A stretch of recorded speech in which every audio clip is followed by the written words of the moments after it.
Good evening and welcome to the Dollar Dogs and Beer podcast. I am your host, Andrew, and joining me tonight is my buddy Joe. How's it going, Joe?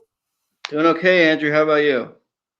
Hey, I'm all right. It was a wonderful Thanksgiving for us, and I think I'm still full from last Thursday because we had two Thanksgiving dinners, one here and then one up at my parents' house. So, yeah, I'm still pretty full, not going to lie.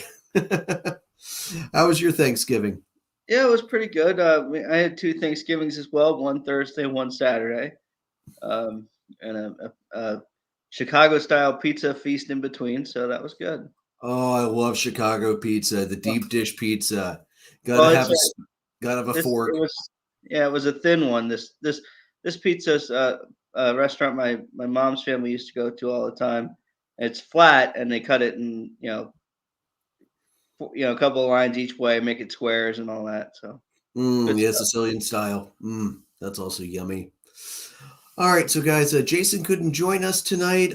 Jason had something come up late. He said nothing major health related, nothing bad. So, Jason, we'll see you around next time. So, Joe, what are you drinking tonight?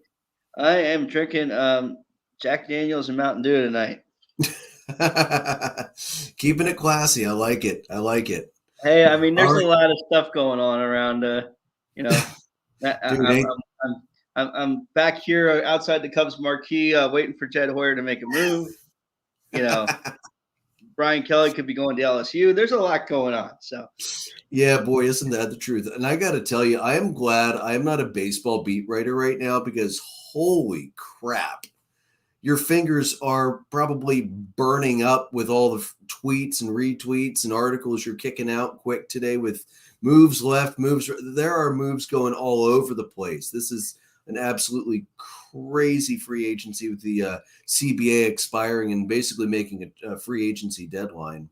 yeah, I mean, if you So, when you're following if you're following Mets Twitter, you were going nuts last night and yeah. this morning, waiting for that to go through and the deals they made.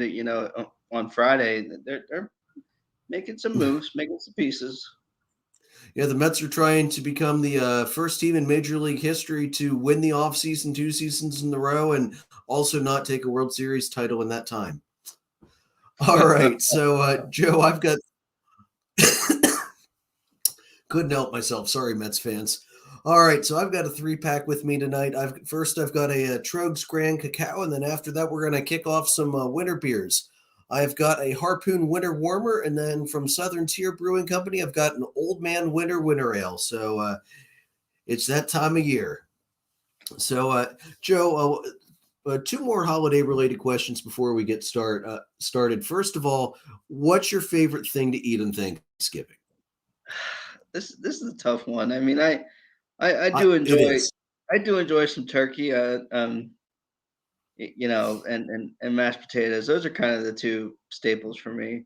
My family also does a Jello mold for Christmas and Thanksgiving, so getting a little Mm, slice of the Jello is a good thing too. yeah, yeah, absolutely. I can't argue with that. Let me see here. Jason's answer to this when I asked him to answer all the questions for tonight. Jason said that his favorite thing is his mom's candied sweet potatoes. And yeah, candied sweet potatoes are a great choice. I also love turkey, but my favorite thing on Thanksgiving is my mom's apple pie. It is a secret between her and nobody else as to exactly what apples go into that pie. I know there's Pink Lady, I know there's Granny Smith, and there's a bunch of others. And the pie is stacked. The pie is like literally that tall when it's all done. Right. Because if you make an apple pie and the top caves in, you didn't put nearly enough apples in that pie. So my mom's apple pie will forever be one of my, if not my favorite thing to eat on Thanksgiving. Uh, And then, Joe, my other question for you: did you decorate yet for no, Christmas? no, I'm a little more old school. We usually wait another week or two here, and then we keep them up through the middle of January, maybe close to the end of January. So we keep Gotcha. it up a Okay, little so longer. We just don't put it up as early. So all right, so it's about the same time. All right, that makes sense. Jason said that the outside of his house is nearly done, and he has not yet started on the inside. He sent us some pictures in the group chat. The outside, Jason, looks very good. I can't wait to see the inside when it's all done. Last night, my wife and I decided enough's enough. Let's get the inside decorated. The kids were sleeping up with grandparents because lucky them, they were off school today for yet another day. The Thanksgiving break in Warwick this year, Joe, went Tuesday to Tuesday. Not that they could ever bother to do that when we were in school, but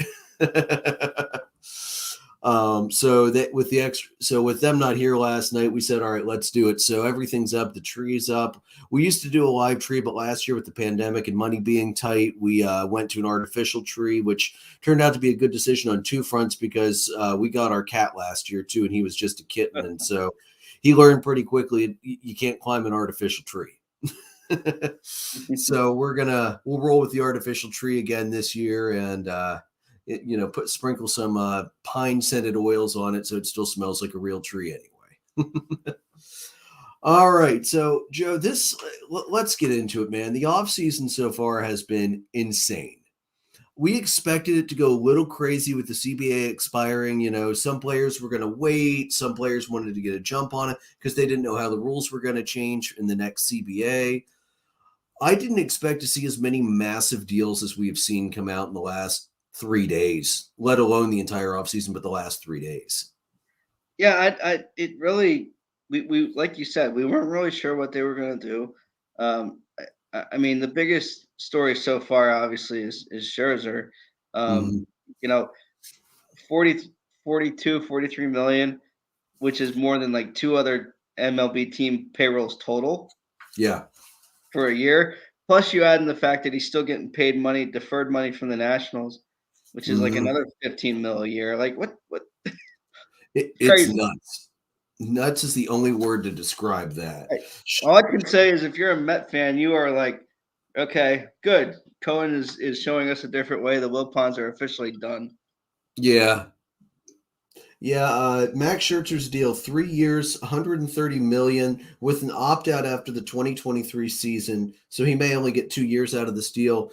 The AAV is right now the highest in Major League Baseball history at 43.3 million a year. That's absolutely insane and blows the top end off of what previously was Garrett Cole, I think. Something like that. Yeah. Yeah, in the Yeah. 30s, mid 30s. Yeah. No, Scherzer just ripped that apart and shredded it. Garrett Cole went from having like the highest ever AAV to being the third best pitcher in New York City. Dude, isn't that the truth? Yeah, because you can't put him ahead of either Scherzer or DeGrom because Scherzer's got a ring, and DeGrom chronically pitches down in the ones or sub one ERAs. So yeah, sorry, Cole, you're gonna have to step that up a little bit before you're gonna get back ahead of those two right now. So let's look at the Mets signing so far because the Mets have gone. They were pretty quiet to start things off, and then they decided to play Pac-Man and gobble up every single thing they could. So, in addition to Max Scherzer, the Mets also grabbed Starling Marte, 4 years, 78 million.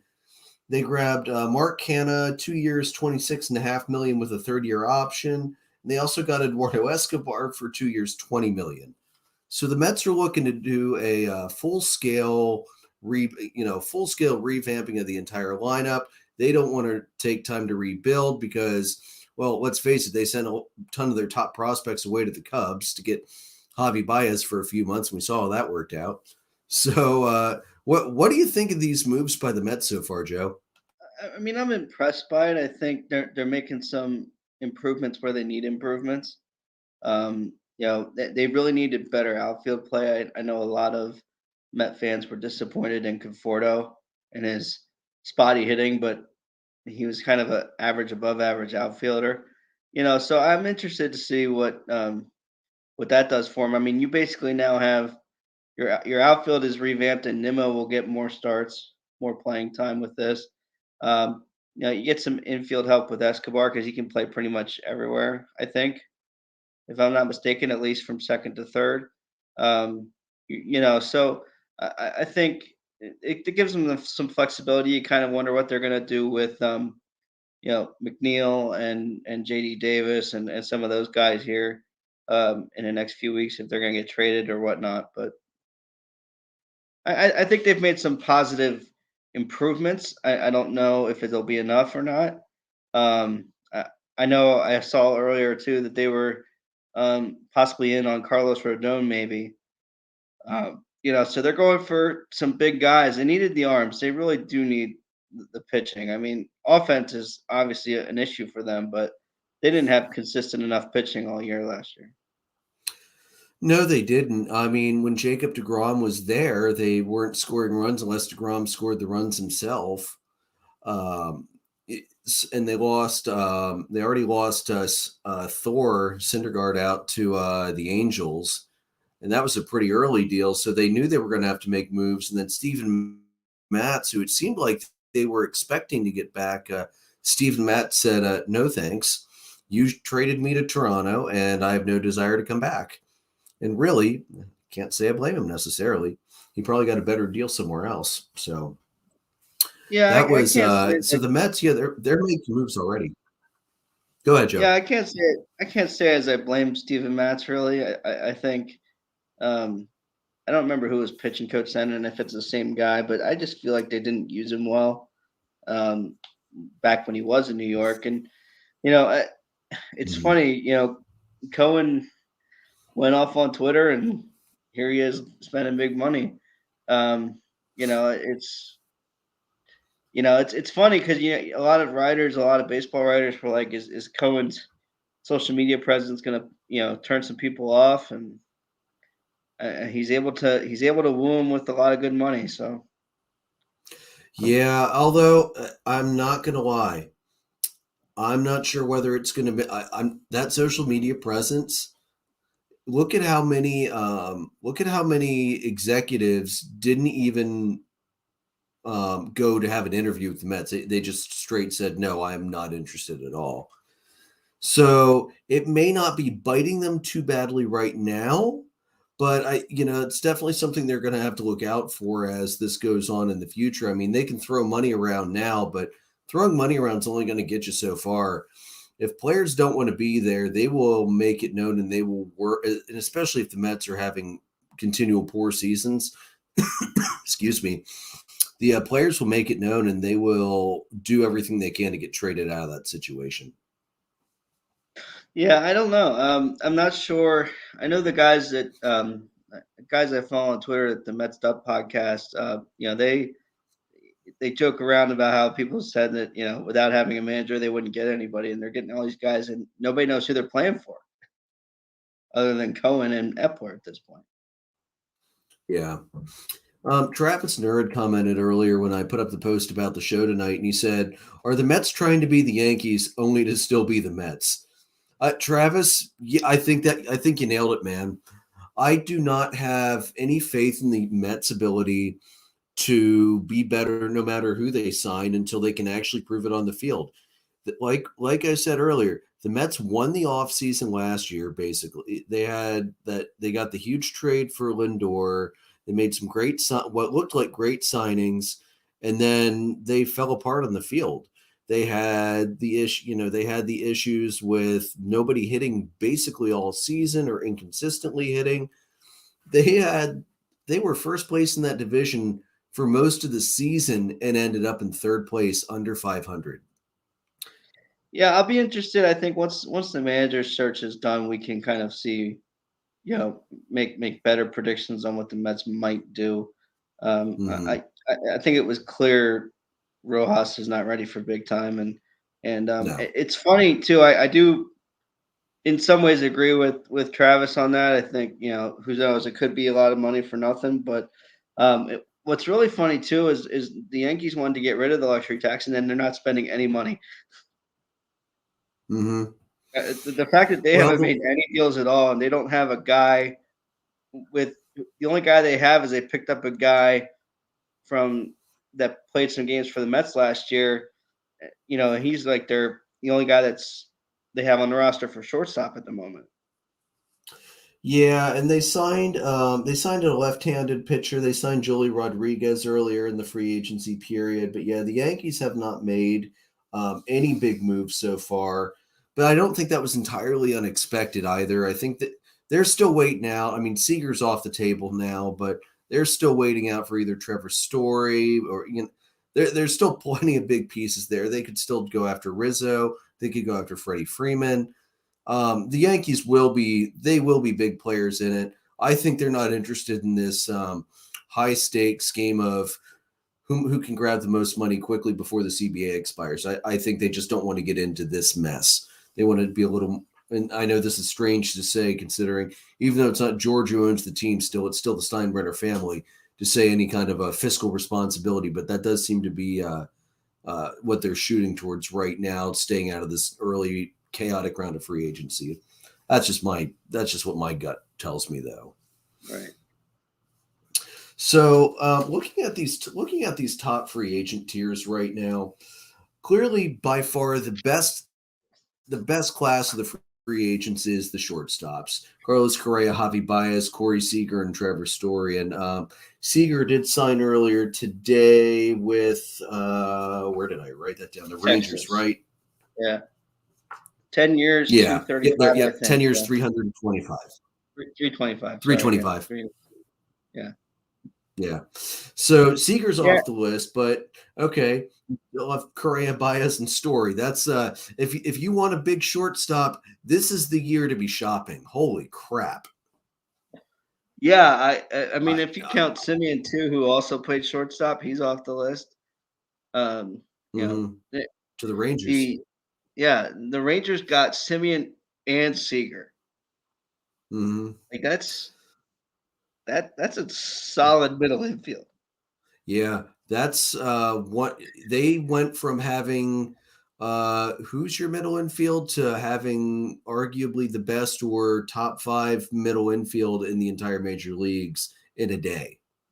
Well, and especially, I mean, you look at Simeon. Simeon had the best year of his career this year, probably. And Seager, I think, is looking for more of a bounce back. And why not? Yeah. The Rangers have money. They're ready to spend it. And here's the thing. As Seager ages out in this contract, he's got the arm that they could easily slide him right over to third base, and he'll be a great third baseman. And then Semien, they can either leave him at second or they can move him over to shortstop, depending on what they have coming up or who they grab as a free agent in the future. So as crazy as it must have looked to splash that much money in that many years on these two guys, I think they were great signings. Oh yeah, I agree. I mean, they spent $500 million on the middle infield. Yeah, and it's a solid defensive middle infield. It's a solid hitting middle infield. Yeah, the Rangers will be a team to watch next year. I never thought I'd be saying that. Now let's look at the flip side. We are flush with beautiful amount of prospects at shortstop, and then you look at catchers. Catcher sucks right now. Your top 3 that I looked at a couple different sites because I'm like, I can't even tell you who the best catchers are in free agency other than Yan Gomes, and Yan Gomes isn't even that great. The consensus I got from a couple different sites is Yan Gomes, Roberto Perez, and Kurt Suzuki. I'm really glad I'm not shopping for a catcher. And Atlanta made a really smart early move in free agency. They grabbed sorry, I put it on the wrong sheet. Atlanta grabbed Manny Pena from the Brewers, 2 years, $8 million with a team option for 2024. So if Contreras and Langoliers aren't ready to come up by that point, they can trigger the team option and have him there for one more year to give them a little more time in the minors, because we all know catchers need a little bit of extra time compared to everybody else. Yeah, I the other thing I think too, you look at catcher Stallings from the Pirates went to the Mariners today. I mean, or Marlins, I should say. Sorry. Yeah, that's a solid pickup for them. I don't know if it'll, between him and Garcia and locking in Alcantara, I don't know if that's enough to make some improvement on fourth place, but I mean, it's a start. Well, as Jason tweeted not really all that long ago, the picture of the skeleton just sitting out in the field saying, waiting for the Phillies to spend stupid money on something. It might be enough to bump them up to third behind the Braves and the Mets. Because the Phillies need to get on the horse, although they may also be playing the Yankees game and just sitting back and waiting a little longer too. Yeah, I'd like to see him go after somebody like Story maybe, because to replace Didi there. Maybe you get Mhm. a Chris Bryant who can play all over the place. Maybe he'll play some more third base. Who knows? Uh, Yeah. I mean, because third base was a bit of a liability if I remember from all of our talks about the Phillies. That was a bit of a liability for them. So Yeah, third base was Bohm, and Bohm was making errors at a ridiculous clip that they actually moved him over to first base. Well, and part of that was Hoskins getting hurt again, but the Phillies moved Bohm to first base to try and limit the errors, and I don't think they limited many errors when he was at first base either. yeah, So and defensively, third base is an issue. yeah, and I think too you have from the infield you'd have Hoskins, you'd have Segura, you'd have KB if he would be the guy. And then offensively you've got Hoskins, Harper, Bryant, Segura for all that he can offer, which is a lot, and JT. I mean, Mhm. that's a solid improvement for them. Yeah, it really is. And I think that's one of the big teams I have seen linked to KB so far was the Philadelphia Phillies. So I know Jason would not at all be upset to see KB wind up in Phillies pinstripes next year. That's for sure. Yeah, that would be Uh, fun. That'd be fun to watch. yeah, yeah. I mean, it's my as painful as it might be at times for me because he's always hit Braves pitching pretty well. Yes, it would be fun to watch. All right. So looking at the first baseman, you've got Freddie Freeman, Brad Miller, Anthony Rizzo, and Ryan Zimmerman all available. Ryan Zimmerman, he's going to go back to the Nationals if he comes back at all. I don't see him playing anywhere else. He is Mr. National. That's not really a starter for him going Mhm. anywhere. Freddie Freeman, is he going to go back to the Braves or do you think he's going to go somewhere else, Joe? I don't know if you're the Braves, I don't know why you don't have him locked up already. He Like, should have been locked up before the season started last year. Let's be realistic here. well, yeah, I would agree with that, but I also think, I mean, after the season they had, the playoff run, why the heck he wasn't taken care of like the next day They while they basically should while have you're still said, hungover, celebrating and spending stupid money? yeah. You know, why that wasn't done already? I have no idea. My personal opinion is they should have gone to his house, given him a contract, and say, please write down the number of years and number of dollars you want us to send to you. Because Yeah, he I is mean, the face of the Braves. yeah, I mean, it's a similar thing to Ryan Zimmerman. It's Ryan Zimmerman could basically say, "Look, I want to play one more year. I want to play for 24 million." They go, "Okay, fine." Yeah. Freddie Freeman is that guy for Atlanta. Uh, you don't want to get too emotionally tied to it. I know how that feels given the last year, but Mhm. at the same point, you also you traded away your top first base prospect to the Cubs in the middle of the season last year. It, I mean, who's the next first baseman for them if it's not Freeman? Yeah, about that. Let's not talk about that. Because there is nobody else ready to go. I mean, if they don't get Freddie Freeman, they're going to have to go after somebody like Rizzo Hmm. because they don't have another first baseman waiting in the wings. At least not that I can think of that's major league ready immediately. I mean, Right. they could. Push comes to shove. I mean, if it got really, really bad, they could consider moving Austin Riley to first and picking up a third baseman as well. Riley did play a little bit of first base when Freddie pulled a hamstring 2 years ago and needed a couple days to just rest it. And Riley was serviceable over there, although he's a lot better at third base because of that big arm of his. So, yeah, the Braves need to get on that. I think it's utterly ridiculous that they haven't gotten the deal done already. I don't like that they're giving more teams more time to talk to Freddie. Although I'm still pretty confident he's coming back, but I would feel a whole heck of a lot more confident if I didn't have to feel confident that he's coming back because we'd already re-signed him. So yeah. Right. So our second baseman, you've got Semien, who's already signed. We've got Chris Taylor, Eduardo Escobar, and he's signed. Josh Harrison and Donovan Solano. Second baseman, it's not as deep as the shortstop, but that's still a pretty good top set of second basemen. Yeah, that's an Um, impressive group. I mean, two of them are already gone, and Harrison is, you know, a decent ball player. I don't know about Solano. I don't know him very well, but yeah,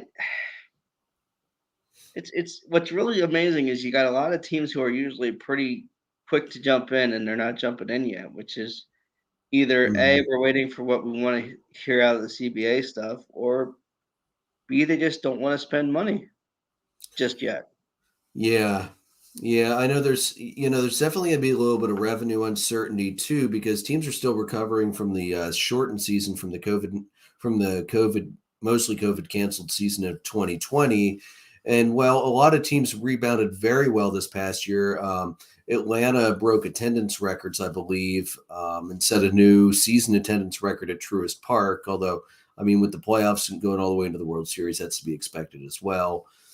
I think revenues were way up. So, this probably has the players partially concerned too, because, they're seeing all these screaming fans in the stadiums and they know that's a lot of revenue coming in and they're wondering, where's my cut of that? So Yeah, I'm a little surprised. I mean, some of that could be too, like you said. I mean, trying to recover from the short season and make some of that back up. And maybe they're just saying, look, if you're the Yankees, it's like, well, we like most of what we have. Maybe we have one or two pieces we'd like to move, but or get, but they like most of what they had. They got to the wild card with it. Yeah. Um, uh, the fact that they haven't made a big move for some of their bigger needs is what really shocks me. I Yeah. think. Yeah. They're going to decide on Sanchez. I think they have to decide by tomorrow on him whether they're going to keep Mhm. him or not. So maybe that determines a lot of it. I don't know. Yeah, that deadline is tomorrow to offer. It's not qualifying offers, but yeah, yes, there is one more deadline before the CBA deadline on Wednesday night. The really big thing I don't understand with the Yankees, before we hop into the rest of the free agents, the big thing I don't understand is why haven't they gone hard after one of the right-handed bats? They need a right-handed bat in that lineup to break Judge up and to break up Gallo. They've got a lot of lefties, but they don't have enough righties. Oh, absolutely. I mean, they don't have the balanced lineup, so you can throw, you know, a lefty or two if you're lucky. If you have two strong starting lefties in your rotation, Hmm. and you can almost neutralize some of those people. I mean, Rizzo's pretty hard to neutralize, even if you're a lefty. But Right. I mean, you've got to find one of these right-handed bats who can make a difference. I think, Hmm. um, whoever that is. But I'm kind of shocked that they're not making a big splash for one of these guys. Yeah. Well, I mean, and you nailed it with the lefties. Look at what Atlanta did in the postseason last year.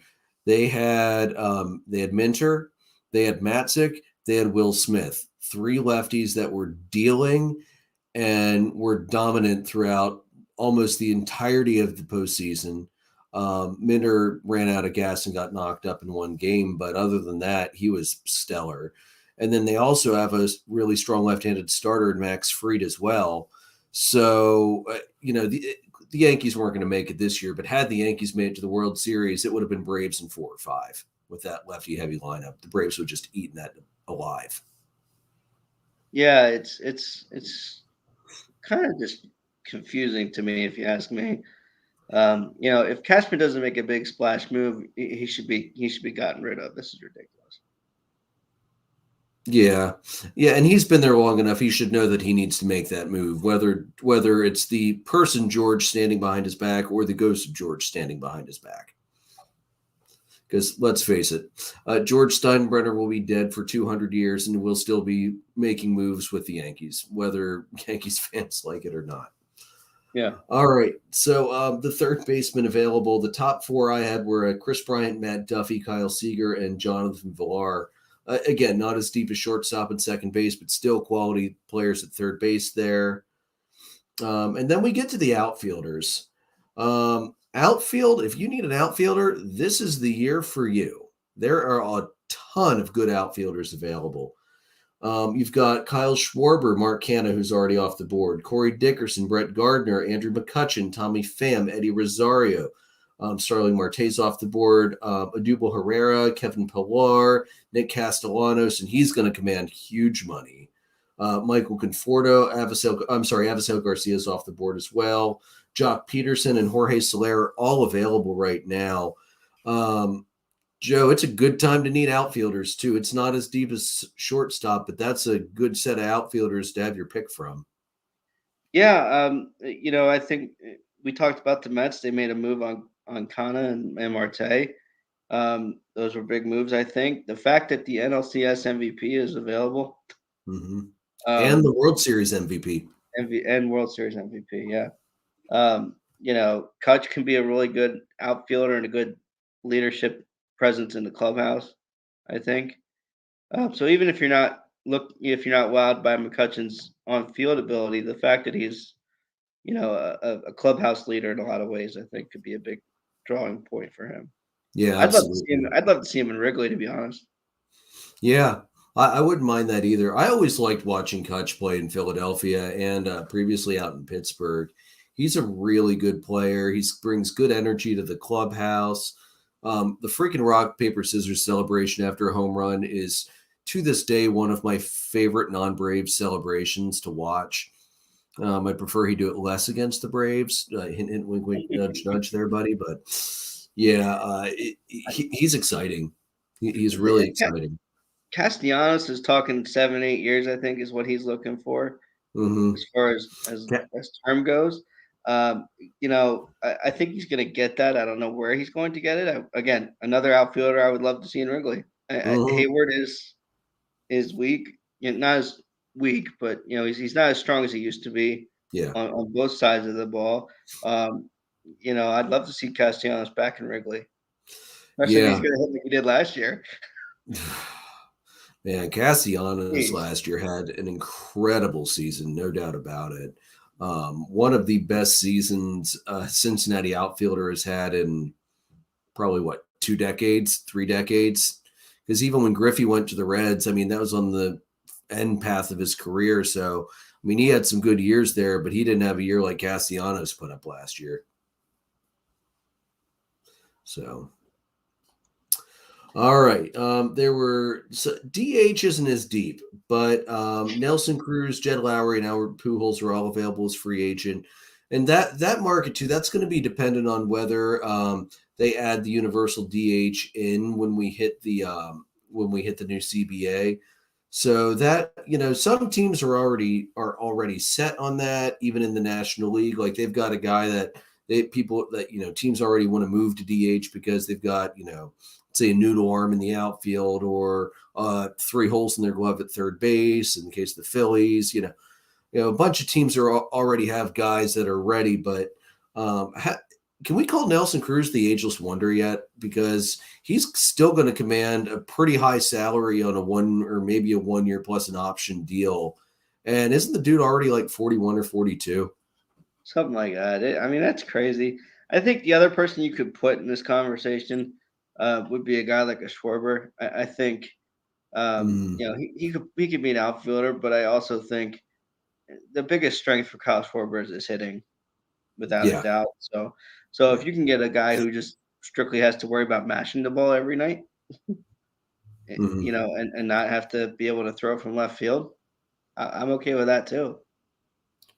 That being said, I don't want the DH in the National League. So same, yeah. I don't want it either because I think DH games are so boring. There's no bench strategy, but I'm starting to just basically realize that it's going to be inevitable. We're going to see the DH in the NL soon, unfortunately, whether we want to or not. Which clearly you and I don't, and I don't think Jason really cares for the DH much either. So I'd like to get rid of it altogether, to be honest with you.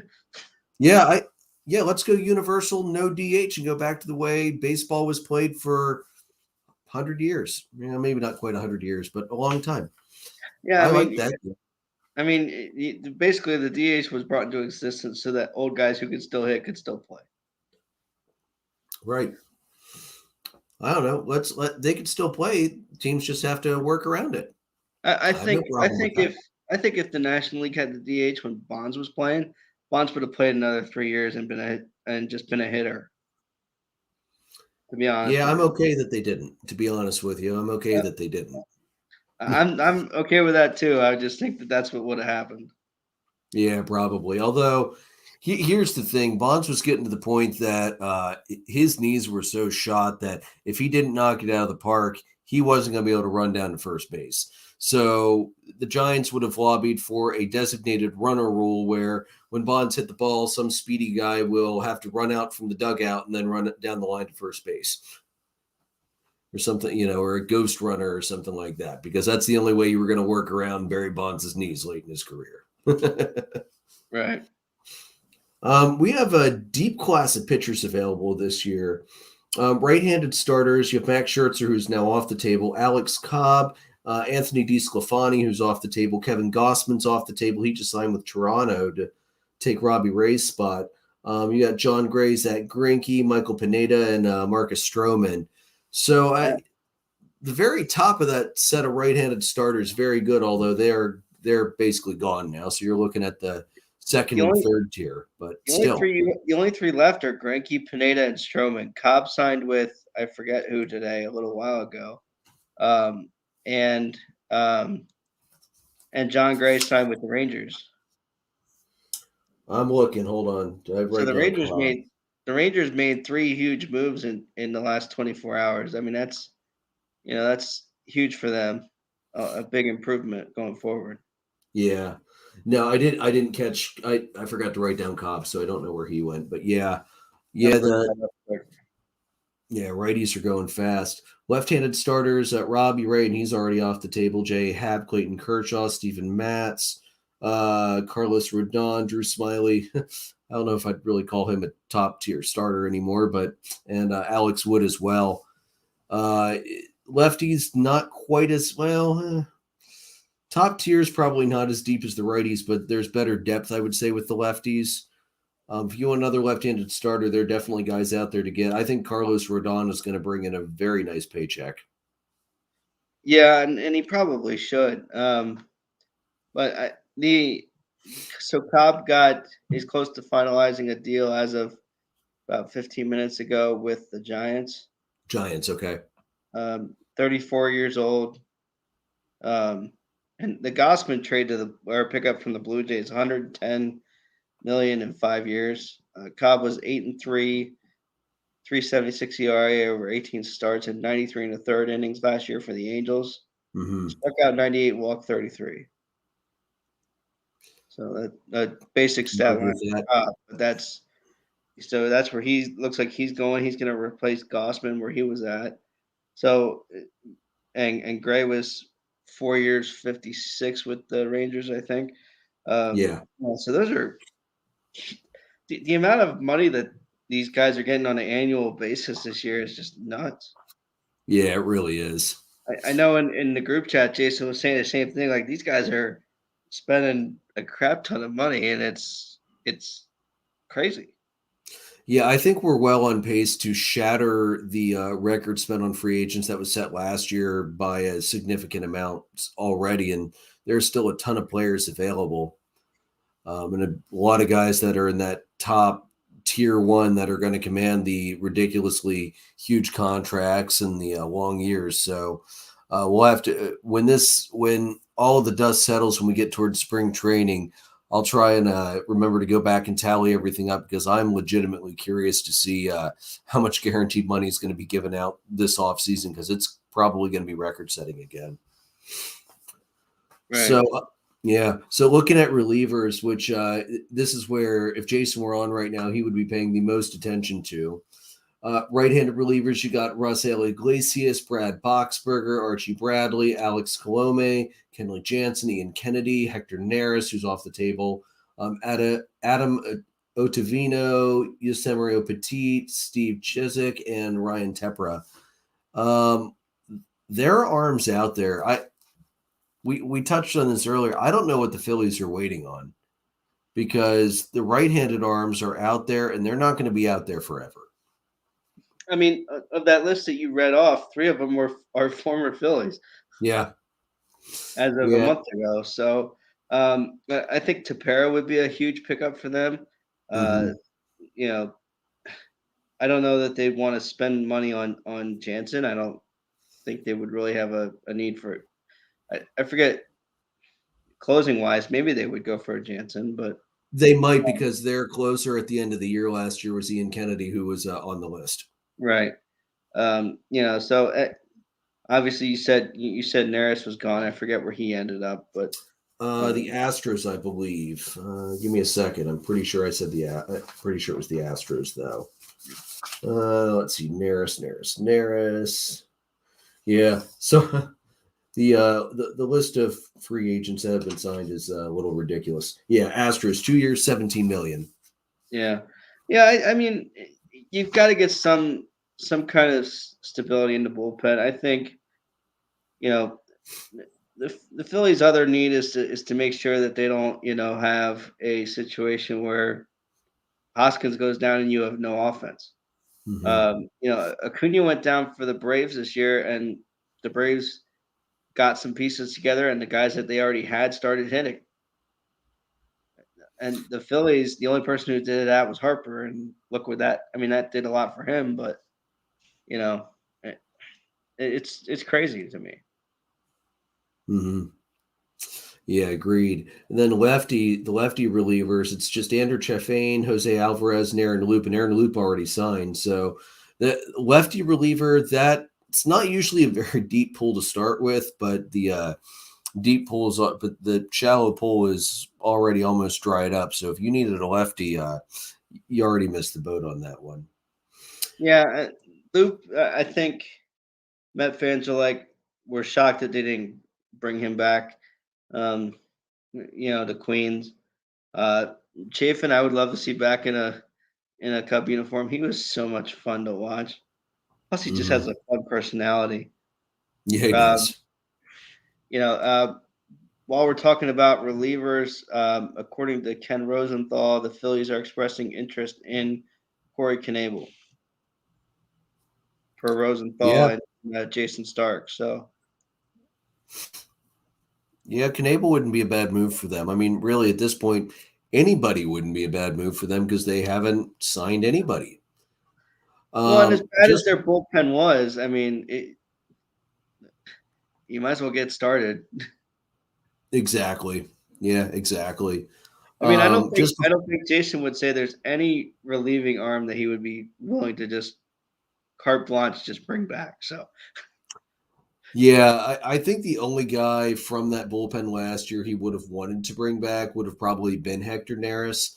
I didn't realize this, Joe, but when Hector Neris got the last strikeout at the end of in his last appearance last year, he became the Phillies' all-time leader for relief pitchers and strikeouts.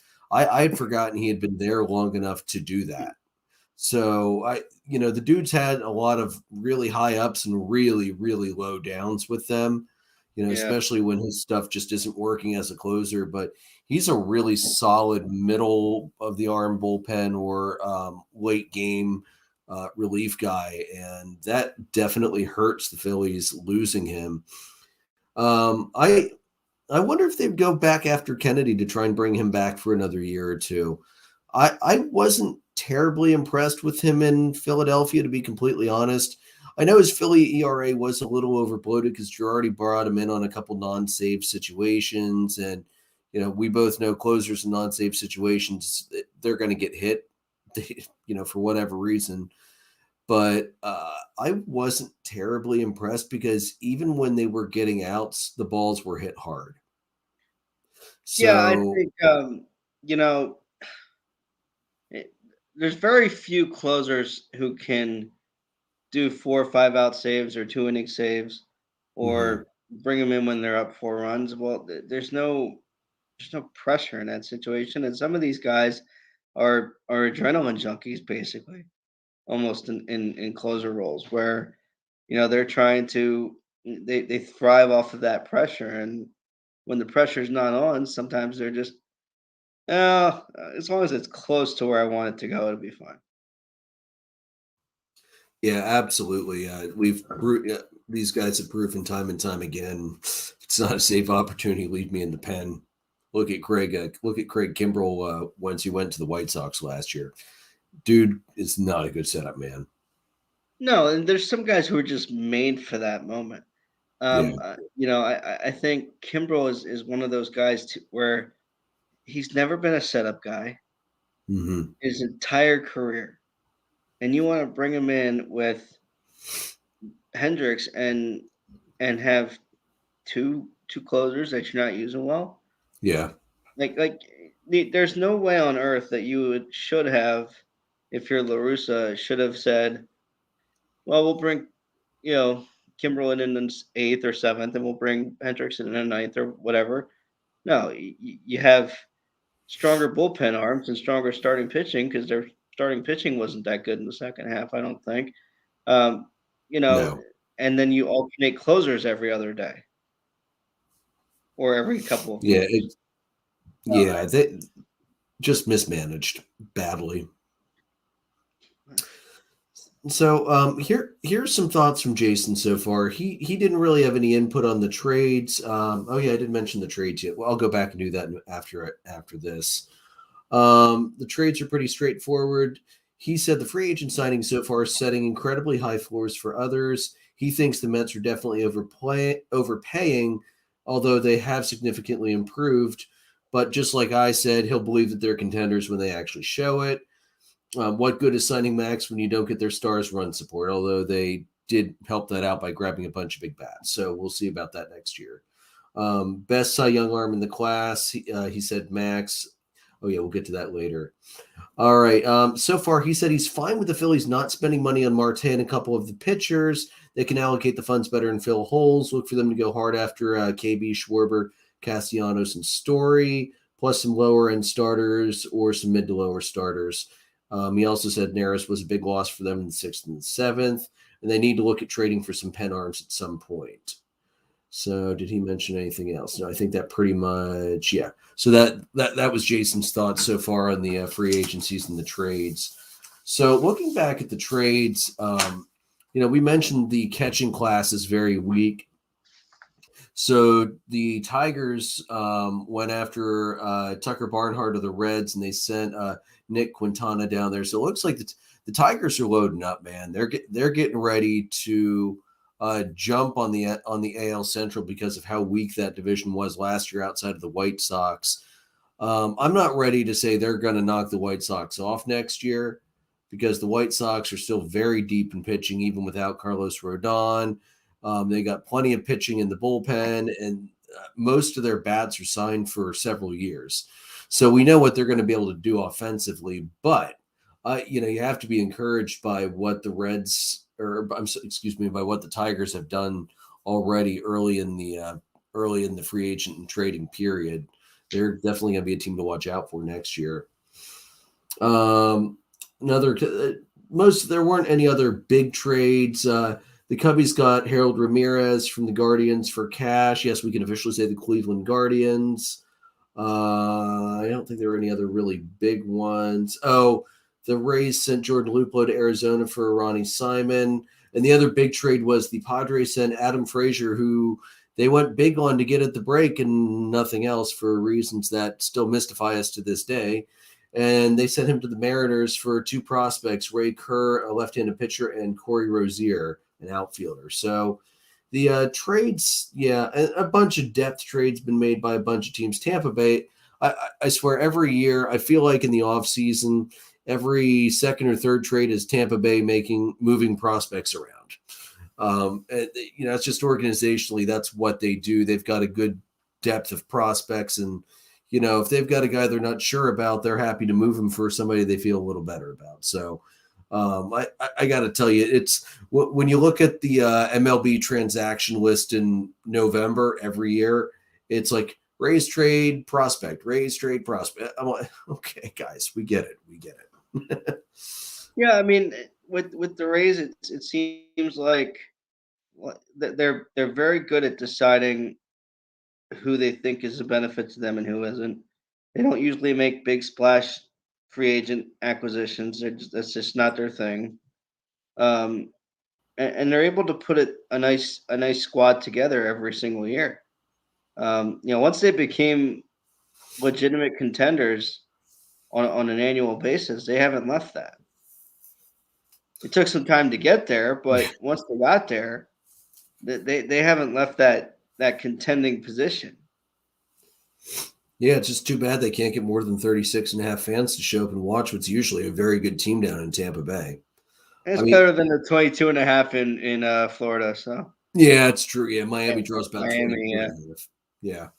Yeah. But my God, Tampa either needs to be sent to Montreal to give them a team again, or Tampa needs a new stadium because the ballpark the Tropicana Field ballpark is garbage, and it wasn't nice when it opened up, and it hasn't gotten better with time.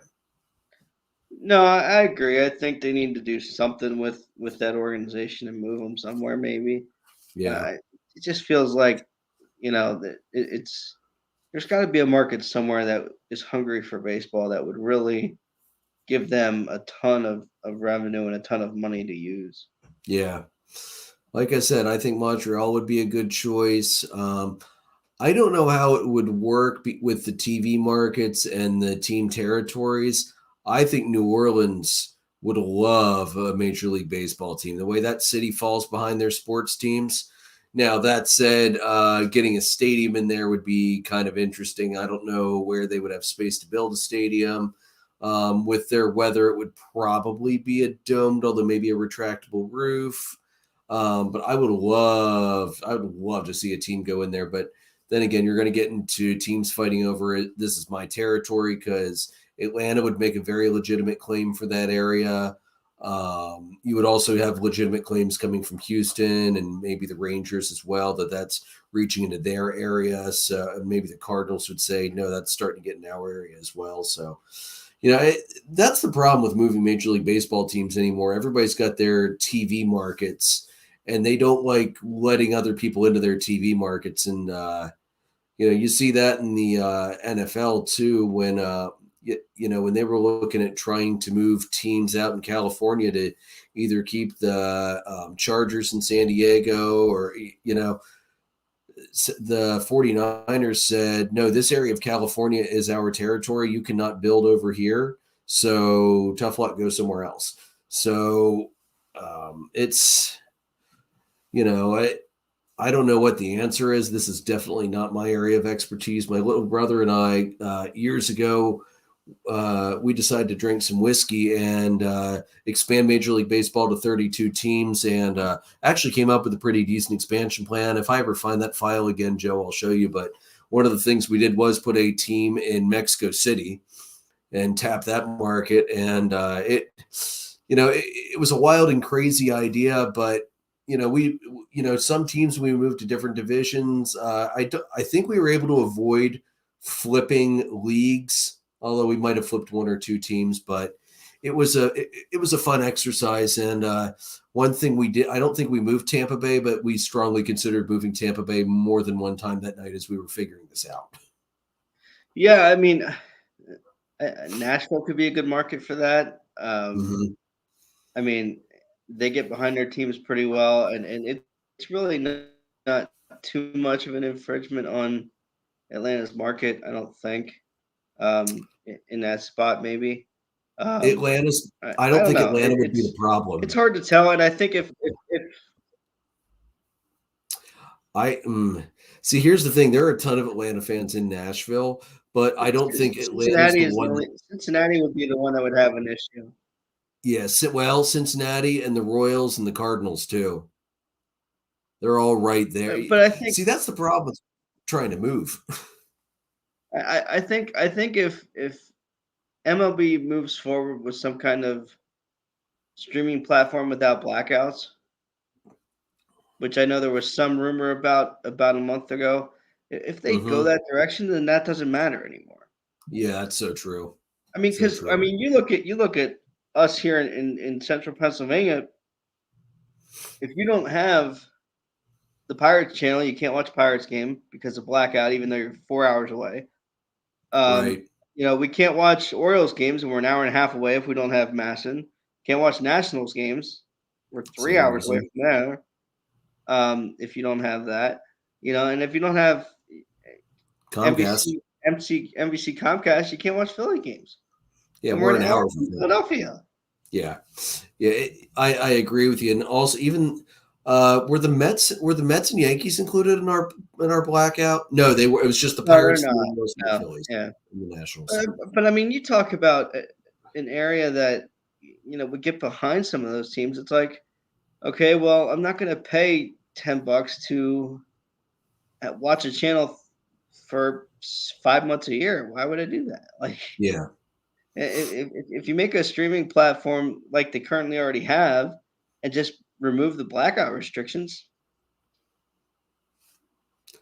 I, Well, that's the other thing I think they have to worry about with the CBA stuff. It's just, the popularity of the game. They could, there's a reason that the Field of Dreams game was their highest viewed game in 16 years hmm because everybody could watch it.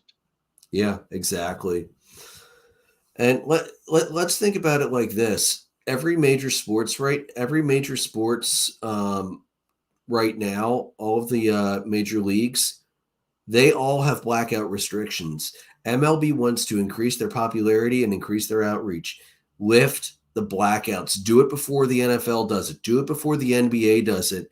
And your popularity is going to soar. You're going to be able to reach fans you haven't been able to reach before because they'll be able to watch these local rivals they wouldn't otherwise be able to watch. I mean, look at us. We live in Pennsylvania and we root for teams that are hundreds and thousands of miles in opposite directions from where we live.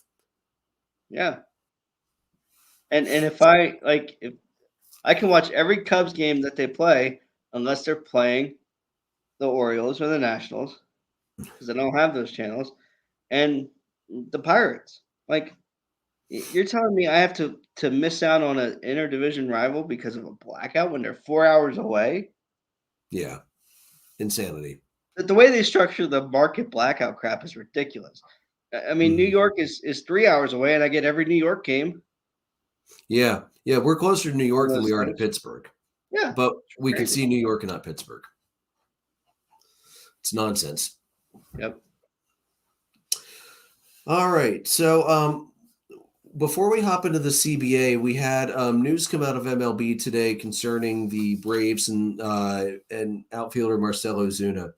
So, what MLB basically decided was, with all the major charges being dropped, they're going to suspend him 20 games, and they're going to call the 21 games that he served on the restricted list at the end of the season last year as credited for time served, basically. So Marcell Ozuna, right as of right now, is immediately available for the Braves and will be on the active roster come spring training and opening day next year. I, this thing's been a mess. This thing has been a mess. When we covered this initially back over the summer after it happened, initially it was the cops had said when they arrived on the scene, they saw Ozuna with his hand around his wife's throat. And then once the body cam footage was reviewed by prosecutors, they basically tossed almost all the charges except for minor charges because the footage was drastically different from the initial statements of the police that arrived on the scene. So you and I, we don't know what happened that night. We weren't there. We have not viewed the body cam footage. I don't think that's been made public. I don't think that will be made public if we're being completely honest here. Do you think MLB suspended him long enough? Do you think they should have suspended him longer? I don't know. I think given what you've mentioned about the clearing of charges and some evidence being not what was originally presented, I think it's a bit of a stretch for me to have him available in the majors on day one. Mm-hmm. But uh, because I mean, part of the time he was out was an injury, and that doesn't really, to me, show any kind of you know, get close to the line or over the line. We're not 100% sure which was which at this point. You have to assume, I guess, if they didn't feel that they could hold the charges up, that he was either right at the line or right below it. Mhm. Everybody knows kind of in their mind what that line is. Um, you know, I think you do have to make some sort of, you know, not necessarily example, but I think you do have to kind of send a message that this is not something we want you anywhere close to this line ever again. If you're ever going to play in this league, the fact that the charges were dropped, I don't think you have to go so severe, but I do think there's a bit of an almost like what they do with some of these guys where they hold them in the minors for a couple weeks before they Mhm. bring them up, so they have more control over it. I Maybe you relegate him to AAA for a month or two. Mhm. He still gets to play. He still gets to stay warm, but he doesn't get the privilege of wearing a major league uniform for a month, 2 months. I mean, I don't know, or maybe you don't let him play at all. I don't know which one of those two scenarios, but I don't think you're sending quite the right message when half of the time he was out this year was because he hurt himself. Yeah, busted finger. Yeah. Um, this one's tough. I'm not going to lie because I really don't have any respect for for husbands that beat their wives. I have no tolerance to that whatsoever. But I also have to acknowledge the fact that this is not a good relationship between Marcel and his wife. She was arrested just a couple years ago for committing domestic violence against him. Uh, Right. So there's clearly a lot that is unknown, or a lot that is clearly an issue here. I think mhm, um, this is kind of one of those situations where you know is time served too late? Probably. I don't know what the alternative is. I Whether mean, the alternative is he can't do spring training and then he has to start fresh in April and work himself back up, or he can do spring training and then can't play for 30 games at the beginning of the year. To me, if you're going to let him do spring training in any respect, then you're already kind of not giving him an extra penalty in any way. so here's the thing. I think once they put him on the restricted list, I would have to read through the current CBA. I would imagine if it's for any type of domestic violence or anything like that, if you're on the restricted list, I think if you're suspended, I believe they do have to use that time. So my question is, why don't you make it like a 50 game suspension, 20 games last year, and then the first 30 games of the new year? Because first of all, I think that's a better message to send. And I mean, I understand he's not being charged with anything, but let's remember the MLB, NFL, NBA, they do, you are not required to be found guilty of a crime to be punished by the league if you are committing acts that go against the ideals of the league and against the image of the league. The NHL too. I forget which player it was, but he was just there was a player just relegated to the AHL because he's dealing with domestic violence related things too.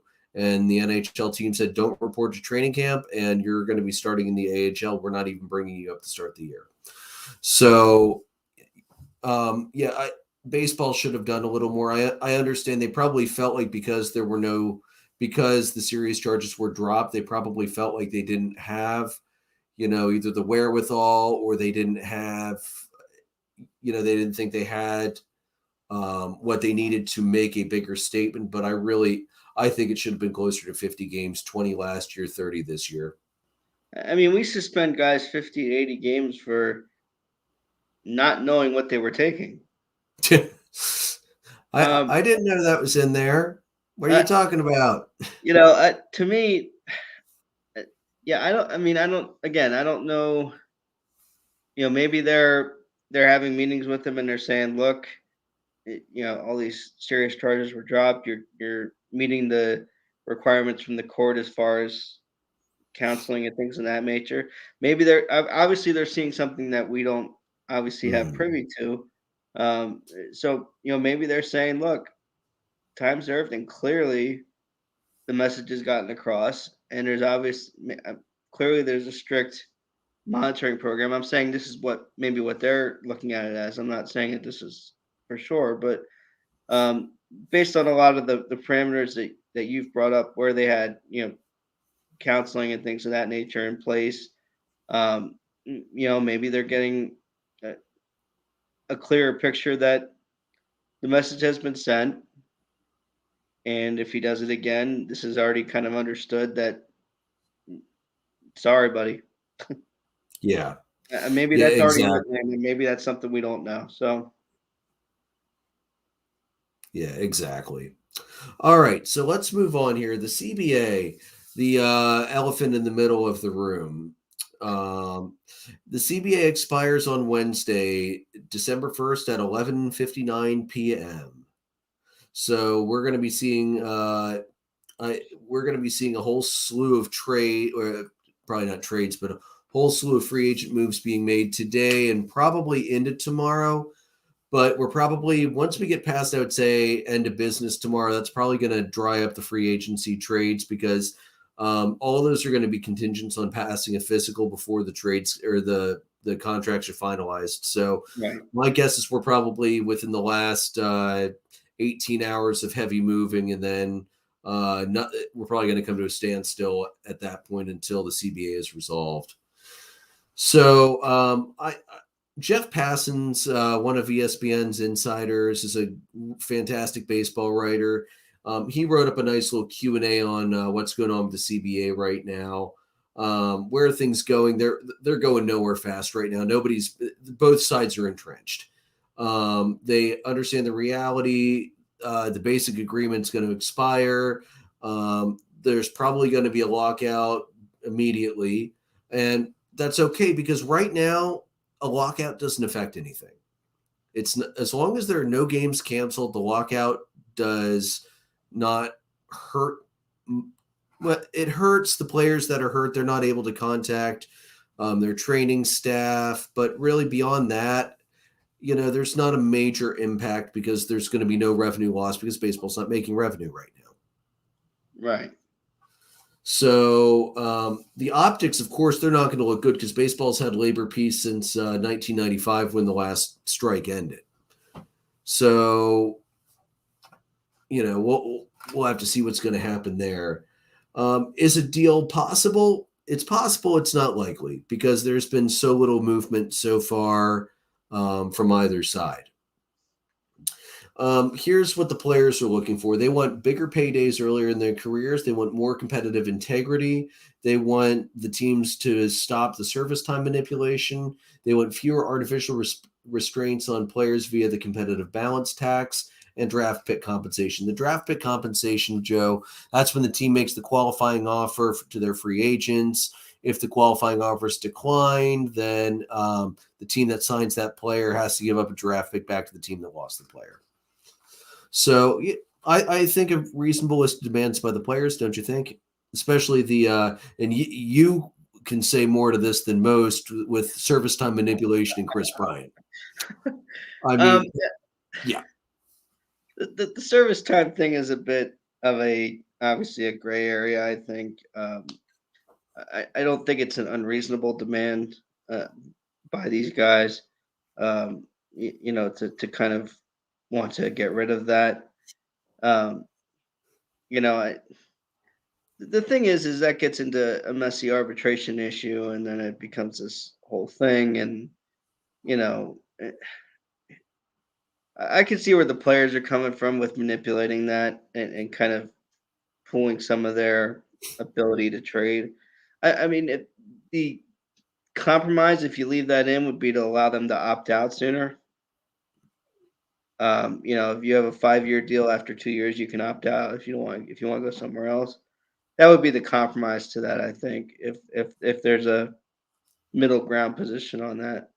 yeah. Um, I see where the players are coming from, but I also see um, where management comes from a little bit. Hmm. Just from seeing it firsthand. Having that extra control, having that extra year to maybe you're a piece short, like they were in 2015. Um, and then the following year they're able to get there. So you only have if you only had KB till 2020 for sure, then it's like, okay, well, how many real years do we have left of him? You start to calculate some of that stuff, I think, but yeah, I don't necessarily think that's an unreasonable demand, that the service time issue. I think the money thing is eh, most sports. I think we can agree are a meritocracy. If you're good enough, you're going to get your money. Max Hmm. Scherzer is making 43 million a year Yeah. at 37 because he's that good and he's earning the money. Yeah. I don't want. I don't think we want people like a Baez to make six to do 6 years, 200 million when we don't know what we're getting out of him before, obviously before now. Hmm. Um, you know, I don't know that I necessarily agree with making more money right off the top. I think we've got to see what you can do at the big league level. I don't think we should be giving them these massive contracts as they work their way up. So to put it in perspective, Major League Baseball's minimum salary is about $550,000 a season right now. And I know baseball. One of the offers that Major League Baseball had put forward was increasing that from like 550 to like $570,000 because clearly $20,000 is going to completely change everything for these young guys. And you have to remember, Joe, the MLBPA is 1,200 players. Most of the 1,200 players are these guys that aren't going to make a ton more than minimum because they're not going to be in the league for the long haul. The superstars are the minorities. So I don't see baseball doing what the NFL did in the last CBA and literally trying to split the players association between, well, they might try it, but I don't think MLBPA is going to break like the NFLPA did and trying to split the top 3% from the bottom 97%, and especially the guys Yeah, that are. yeah. I mean, I think the big difference when you look at the NFL versus the major leagues with baseball is, you had guys like a Mark Sanchez making 60 million before you even snapped the ball at the NFL level. And then, fumbling off the butt. Right. Like we had guys and jumping from college to the pros before they'd proven that they can actually handle the speed of the game at that level, having contracts worth 60, 70, 80 million, $90 million. Mhm. Were they really worth that much? Half of them, I would say more than three-quarters of them probably weren't. How about good old Sam Bradford? Yeah. I mean, you look at a guy like Brady Quinn, and as much of a Brady Quinn guy as you can be. And there's a reason he went 22nd to the Browns, and he's a reason he went and couldn't go anywhere because, I mean, you could argue the Browns suck, but at the same point, I think there's a bit of a drop off, and if you're not in the right organization coming out of college, maybe you're not successful. I Yeah, mean, you look at a guy like Brady. Brady's making his millions, and he was a sixth rounder. yeah, I think with the NFL, they had a problem where you had guys like a Mark Sanchez, a Sam Bradford, a guys of that nature who were making more money than they should when they hadn't taken an NFL snap yet. or Whereas I Jamarcus think Russell. right, I think that um, you know I think the difference between I think the NFL is more in line with what baseball had been doing for such a long time, where here's what you start out with, and then in 6 years, if an NFL team wants to pay you that much, you'll get your money. And there's a reason I think with baseball, you've got guys again. Max Scherzer is a big one here. 43 million. He's 37 years old. Mhm. Yeah. Three Cy Youngs, a World Series title, a couple times Cy Young runner up. Mhm. It's pretty clear that Max Scherzer is earning his money. A guy like Tom Brady in the NFL is earning his money. Was he worth it when he was drafted in the 6th round by New England? Probably not. Is he worth it now? Yes. 100%. So I don't think that we should be paying astronomical contracts. Maybe a little bit of a bump from 500,000, but you know, astronomical contracts when you haven't shown you can do it on a consistent basis. Yeah. So some things the owners are wanting, they want a static amount of spending on players, of course. They want to expand the playoffs farther out to 14 or maybe even 16 teams. They want an international draft instead of the free agent spending spree that it is, or the what's the system? Or it's like the cap system where you have a certain amount of money to spend. And they also want to look at they want to also be able to make on-field changes as well.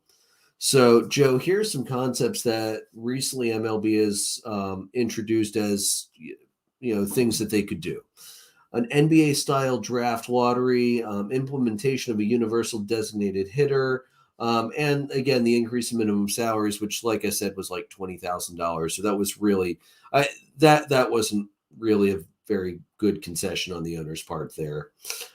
And then this was an absolutely terrible idea that they had kind of floated out there that got shot down probably before the ink had dried on the paper it printed on. MLB talked about a bonus pool for players with less than 3 years of service time, and marrying that to something like marrying that to like redoing the arbitration system, in which you would have a pool of money for arbitration eligible players divvied up based on a concept like what their WAR was. And I mean, that was a terrible idea. I don't even know why MLB even thought the players would have even a slight interest in that. Because look at the relievers, because a lot of those players are going to be relief pitchers. Relief pitchers do not pitch enough to get a significant amount of WAR, good or bad. So, Right. I mean, that's like, that'd be like sinking your own ship if you're one of those kind of position players or reliever that doesn't get those kind of reps. I mean, you're basically wanting to be graded on the same scale as yeah, or paid on the same. You want a guy like, we'll go with pitchers here. Want a guy like DeGrom to get paid closer to the average WAR like that. It seems kind of goofy to me. yeah. Yeah, needless to say, I think MLB realized that that's a pretty bad idea, and I don't think they're even going to bring that one back up again. Yeah, and I think with playoff expansion, like you talked about, the playoff thing to me, why don't we just start with the 3-game wild card round first and then go from there? That's an easy change to see. Does that work or doesn't it work? Yeah, yeah. Like I said, I don't want to see it expand heavily, but I think we're going to see. I think we're going to see it jump to probably 12, 14, maybe even 16. I hope it doesn't go all the way to 16 teams, but I mean, we're at 4 now, right? After the wild card round, well, let's that see. playing game. 3 division, 2 wild cards. So it's 10 teams right now. So 12 to 14, I could absolutely see that. And, something like, so I saw this was floated out earlier today for a 14 team playoff. You'd have the 3 division winners. Top team would get a bye out of the would get a bye into the division round. And then division winners. So it would be, so you would have 3 wild cards then. So, I guess there would be 1 wild card play in, and then the 2 division winners would get to pick their opponents. No. If you're going to expand, do it by seeds and be done with it. Don't do this pick your opponent crap. I mean, first off, that's just a bonehead idea. Yeah. I mean, if you have to have that as an idea for a tiebreaker, kind of like they were doing with that mass chaos scenario for the AL wildcard, that's one Right. thing. But to have that as your run of the mill idea is just ridiculous. Right. Because mass chaos happens once a decade. Right, and I think if you want to do anything, realistically, you could just have, you know, it's a lot different for a team to have a bye in the NFL versus the versus major leagues, where major league hitters are based on rhythm. You think a guy like I mean, let's pick any strong offensive hitter here. I mean, from the playoffs, you think a guy like Escobar when he's playing for the Brewers would benefit from a week off? He wasn't hitting well going into the playoffs. Mm-hmm. I Exactly. mean, he might be one of those exceptions, but like, I don't think that a guy like Rafi Devers benefits from taking a week off. I don't think Xander Bogaerts that benefits from a week off. Mookie Betts doesn't benefit from a week off. Baseball players are they have a day off here and there.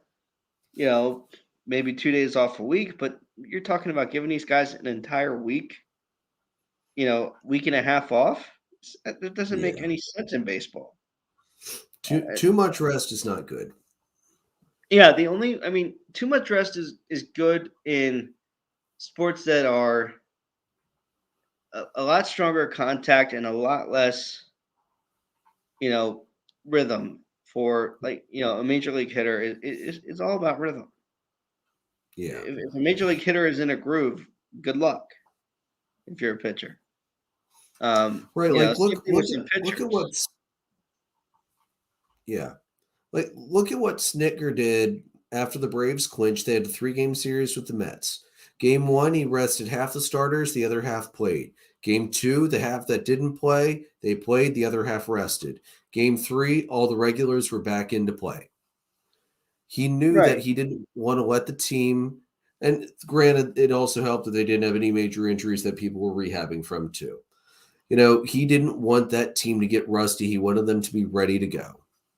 So, yeah, and if you're going to do that, are you going to make it a 3-game or a 5-game series? I don't like series, honestly. I don't like series less than 7 games. I think the DS should be a 7-game series. I So I that's would another issue too.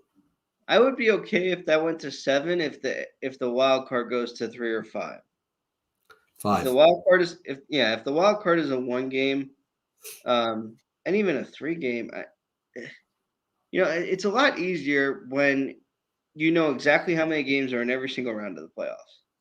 Mm-hmm. If you're a casual fan, if baseball across the board has 7 game series except for the wild card, okay.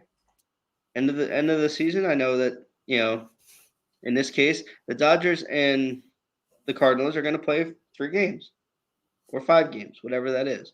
Yeah. After that, it's 7. Mm-hmm. I mean, the NBA, you know, and the NHL. I believe both of those are 7 the whole way through, if I'm not mistaken. Correct. There's something to be said for if you're trying to bring a casual fan in, and there's 1 or 2 good games in the first half of a series, and you're like, well, how many games are left? You can be a casual fan and know how many games are left.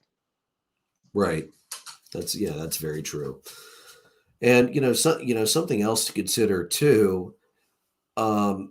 Baseball is never, unless we're trying to break a tie or something like that. Baseball's never been about a 1-game result. Baseball is about a series result, and that's something I've complained about with the wild card ever since it was implemented. That it should be at least a 3-game. It shouldn't be a one and done. And that's something I'm personally hoping that's something that gets addressed in the CBA, because I would love to, like, even if we leave just 10 teams the way it is now, which I think is fine, to make the wild card best of 3, the DS best of 7, or the best of 5 for the wild card, whichever.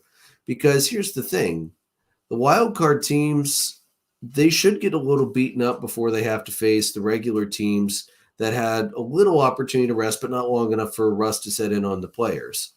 So it'll inherently put the wild card teams at a little more of a disadvantage. Something else MLB could look at doing, maybe not for the championship series, but for the divisional series. What the NBA and the NHL does, instead of doing the traditional 2-3-2 format, if you're the high seed, 2 at home, 3 on the road, 2 at home, they do 2-2-1-1-1. the rest of the way out. So 2 at home, 2 on the road, and then home, road, home. So it's something else little that could maybe shake it up a little bit. Now, again, MLB is pretty spread out. I don't know how feasible that would be from a travel option. I mean, when you've got like Atlanta and Los Angeles in the NLCS like we had this year, that would have been utter hell trying to get that transportation figured out back and forth and off days in between there. So I don't think you would see that in the championship series, but that's something you can look at with the wild card of the divisional series potentially, although I guess there are times that wouldn't work out there too. Right. All right. So, what are our stumbling blocks right now? It's more about where the two sides have started and how big of the divide they have to bridge.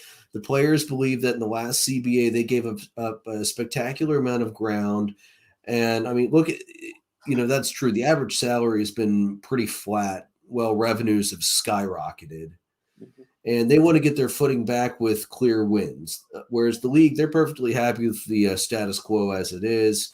And, can you blame the owners for not wanting things to change? Because they're looking pretty good after the last CBA when they took a big cut of the players' revenue away from them. All right. So when the CBA expires, it's not an automatic lockout. There are a couple options. The league could keep free agency open and continue to negotiate with the players, especially if they feel like they've actually made some progress. If that's the case, they could say, all right, and let's say 2 weeks from now, that's going to be the deadline. If we can't get a deal done, we're going to lock out at that point. Or they're going to lock it out immediately because there's no sense in delaying the inevitable. And that's what leagues have done pretty much forever. If the CBA expires and they don't have a new deal, we lock out. What do you think, Joe? Yeah, it's hard for me to see them doing extended free agency if they don't know, like if they're not closer to a deal. Um, I, to me, I don't think there's a market for that. I think a lot of teams were deciding, you know what, hey, we're gonna make a splash here before we go into the unknown. Um, with the end of the CBA. Uh, so I think um, I would be surprised if I think, like you said, if MLB would do that if they thought there was some ground made and that there was a deal close or pending. If there's not a deal close or pending, free agency doesn't reopen. Hmm. Yeah, I agree with that.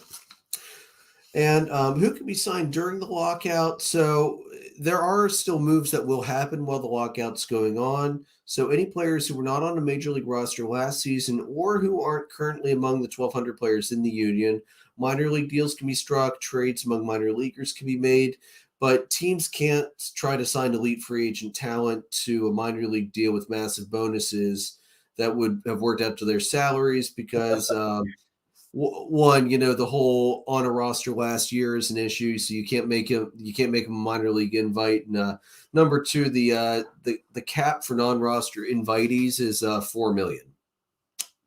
Yeah, Corey Seager's not going to take $4 million guaranteed with $300 million in bonuses and incentives. Yeah, I mean the only way you could do that is if you did a 4 million guaranteed until the agreement goes through, and Yeah, then and there's redefine them. no way in hell that will happen. Yeah. Say, we're Yeah, giving you a $4 million contract until the CBA goes through, and then we'll see what happens. yeah, yeah. Player be like, go away, get the hell out of here. we're not Yeah. taking that, nor should they. Nor should No, they. absolutely not. Absolutely not. Yeah. So that's pretty much in a nutshell what we're looking at with the CBA. Joe, honest to God, I hope it doesn't. I hope it doesn't carry over. I can accept a lockout in the off season. I don't want to see games get canceled. I don't even want to see spring training get canceled because if the spring training schedule gets screwed up, it starts to push back into the regular season start, and I just don't want to see that. Yeah, I mean, as a fan, obviously, I don't want to see that. But more importantly, I think the the momentum that the league has coming out of the playoffs with the storybook ending for the Braves. The season that the Giants had, you know, eh, season that the Dodgers had, eh, the Field of Dreams game, the unfortunate events of 9/11, but you had that 20-year anniversary game that was Mhm, a big primetime game, and that was huge. I mean, those things are something that they need to not lose that momentum, I think. mhm. And they can't give up some of the progress they've made, um, as a league with that. Yeah, I agree with you 100% on that. Yeah, because I think we already found out that there's another Field of Dreams game scheduled for next season. Did they confirm it is the Cubs next year, right? It's the Cubs and the Reds. So um, if for nothing else, Jed Hoyer makes some moves for that game in particular because that'll be fun. Um, but like, yeah, I feel like you have the highest rated game in 16 years on television. You know, you've got to capitalize on that. I mean, it took the last time they had a lockout, full blown lockout. It took looking the other way with steroids for um, them to bounce back with that 98 home run chase. I mean, Mhm. that was the start of their strong improvement in running and going forward. And part of you wonders if they let that happen so that they could get that boost. I mean, that was an amazing summer. Yeah, it was. So, I think you can't afford with the popularity of the game where it is right now, and getting into some of these places where, Pete Rose is out of the hall for betting, but now they're partnered with FanDuel and all that crap. Yeah. You can't miss an opportunity like this and have some sort of lockout. Um, when you're having all of these avenues that people can interact with the game on, they get the streaming platform right. This is Mhm. a this is a prime time to get people our age and younger on hooked on baseball again because they can see it everywhere. Um, you know, Not one of those things where you can't see Pittsburgh when you're 4 hours away, but you can see New York. Um, it, they've got to get some of these things ironed out and strike while the iron is hot. Quite frankly. Yeah. Yeah, and that's my hope. I hope even if they do have a lockout temporarily, I hope the urgency is there, and um, I hope they get on that and get things resolved as quickly as they can and get things ready to go for spring training so there's no interruption to the players. Now, um, what I've read from a couple different places is, if there's a lockout, which it seems like we're pretty likely to have one at this point, you know, as long as they have it resolved by February, beginning of February, or even into the middle of February, and just push back the start of spring training a week or two, that won't affect the regular season really at all. So that's our target at this point, is to get to that point and have things be resolved by then so we can push forward and then watch the Braves defend their title next year and what's hopefully going to be another exciting season. Honestly, it's been a long time since I've been able to say the defending champion Atlanta Braves, and I am so excited to be able to say that. Maybe they'll finally be home to open up the season next year, because I think the last 2 years they've been on the road at Philadelphia to start the freaking season. Or 21 and 19 they were both on the road in Philly to start the season. I don't remember about the strike shortened season because I don't really count, or not the COVID shortened season because that doesn't really count. Um, Have they I released schedules already? I think they've released some of that, but They might have, but remember, early season they can flex things around if they need to, and I wouldn't be surprised if Atlanta's not home to open the season.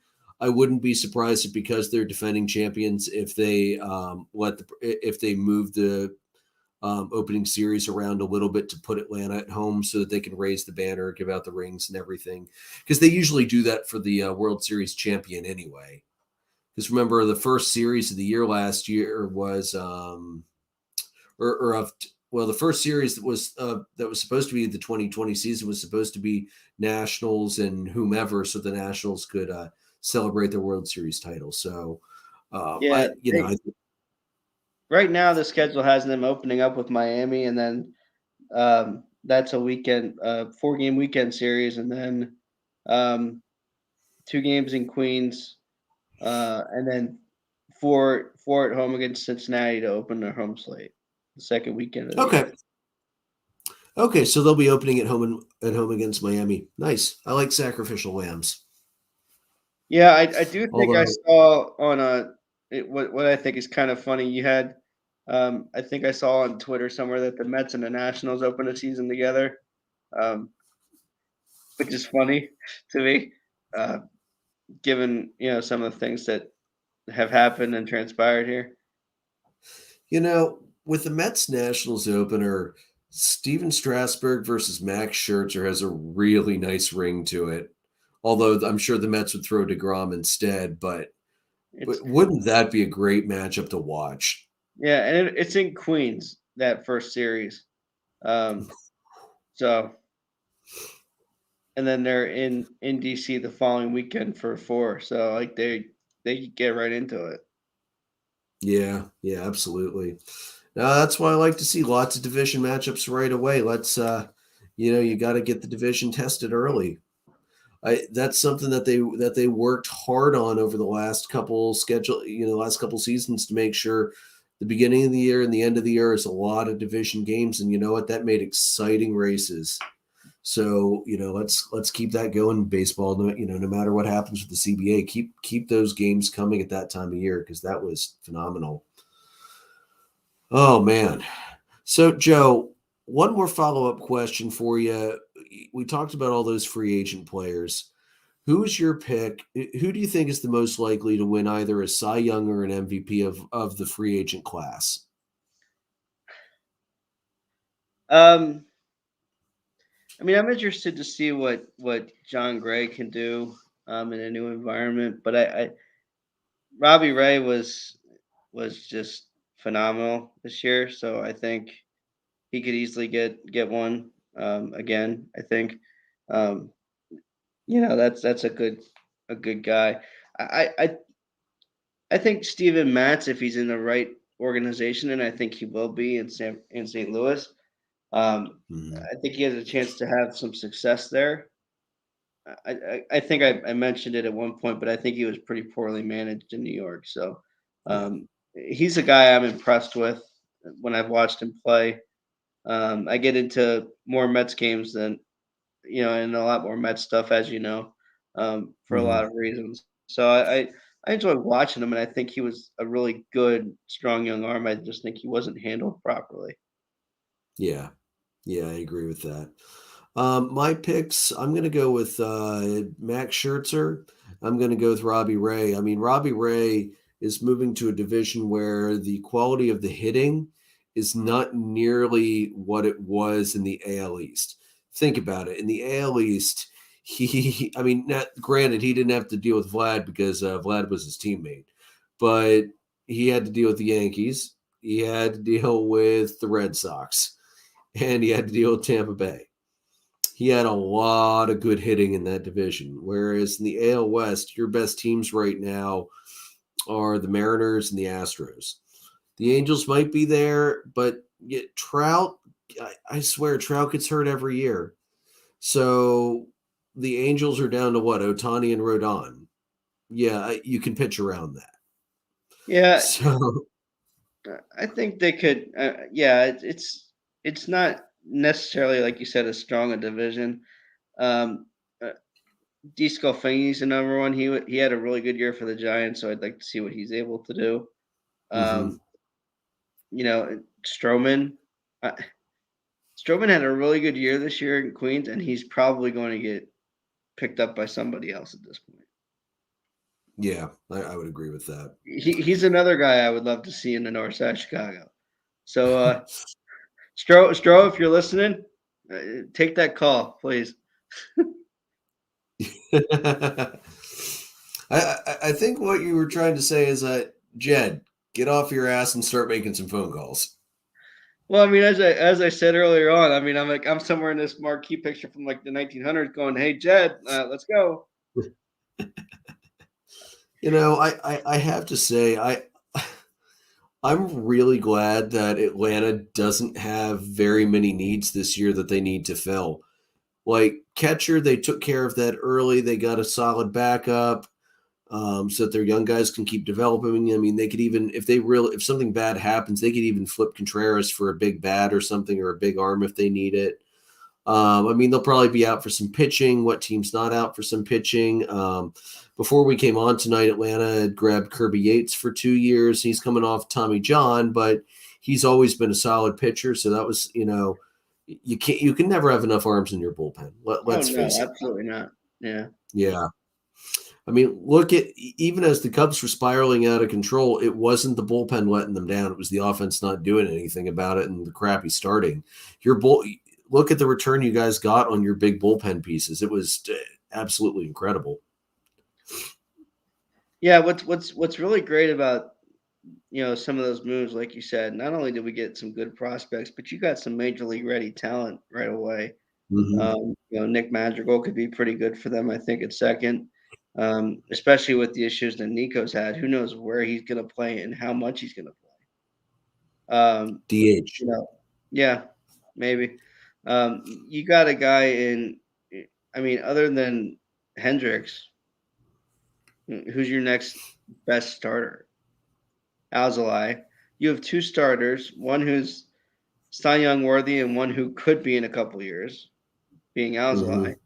Uh, I just they need to go after one of these starters that's still on the board here. I don't know if Greinke's the guy. I feel like he's on the back end of his things, but Lester was on the back end of his career, and he made a big difference in Chicago.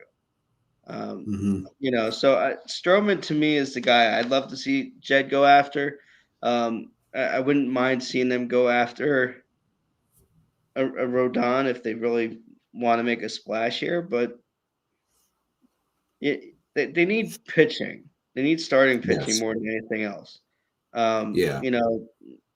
Who knows what kind of year Patrick Wisdom will have? Who knows what kind of year, um, you know, Swindy City will have? Who knows? But it doesn't matter if you don't have pitching. Right. You don't play the Giant. You don't play the Pirates 162 games a year. You only play them 19, so you can only get maybe 19 wins out of them. So you gotta get your wins somewhere else. Yeah, absolutely. I think Rodon would actually be a really good choice. He would bring stability to that pitching rotation. He'd be a good guy to mentor all the young arms you have. I think he'd be fantastic for you guys. Let's face it, he is a fantastic pitcher. I mean, he was my choice for a lot of the year for AL Cy Young up until the end when things just generally fell apart for the White Sox. So yeah, I would not be surprised to see them go that direction. Yeah. All right, Joe, you got anything else for tonight? Nope. Nothing else All tonight. I right, don't think. All right, guys, we need a nap after trying to keep track of all the crap that's been happening with free agency over today and over the weekend. And like I said, probably up until about 4 or 5 o'clock tomorrow. So we're going to go temporarily hibernate. And I believe we'll be back on next week. We'll give you guys an update on who got signed after today, any trades that happened. And we'll give you another update on what ended up happening with the CBA and where things are going to go from there. And then we'll probably also figure out when we're going to start breaking down the teams and what they're looking to do this offseason. All right, guys, you can find us on Anchor, Spotify, Breaker, Google Podcast, Apple Podcast, Pocket Cast, Radio Public, Amazon Music, and Spreaker. Follow us on our Facebook page, facebook.com/dollardogsandbeer. On our Twitter page, @DDAB_podcast. You can find all of us on Twitter. Andrew's @PyroLord314, and Joe is @JoltonJoe35. We are presented by Dark Arrow Podcast, LLC. May your dogs always cost $1. May your beer always be cold. Have a good night, everybody.